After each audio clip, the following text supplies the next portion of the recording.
Why was America's smallest war hero, Green Beret Captain Richard Flaherty, homeless?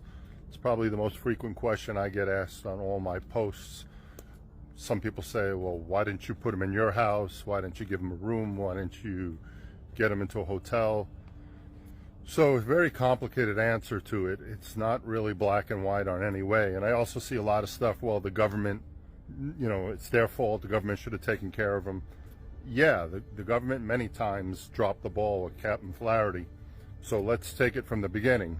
He goes to Vietnam, serves with the 101st Airborne, fights in the Tet Offensive, which most of the officers who fought in that admit that they lost most of their men.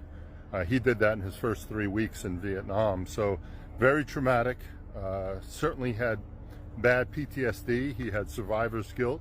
He had survivor's guilt of the guys that he was in charge of, that he didn't bring home. So you really have a lot of those factors there. And another new factor that we're learning about is TBI, traumatic brain injuries.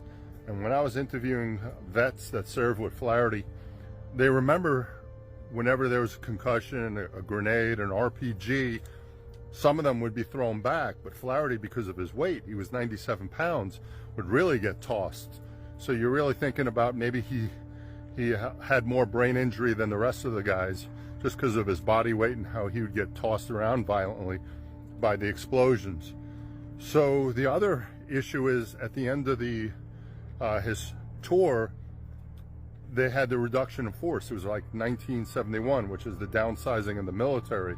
So Flaherty wanted to stay in the military as a trainer and teach guys on the stuff that he learned about in Vietnam.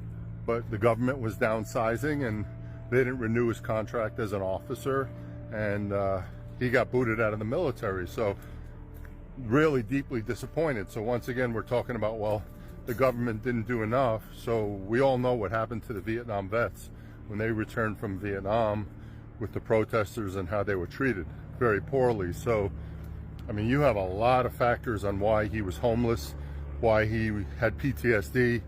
His brother did talk to me. He had an older brother, and his brother actually said that at one point in time they set him up in a small apartment, and that Richard just couldn't live under that roof. He just couldn't be in one place at one time. Some of it was paranoia. He said that his enemies were after him. Some of it was just from the war, the nightmares of the war.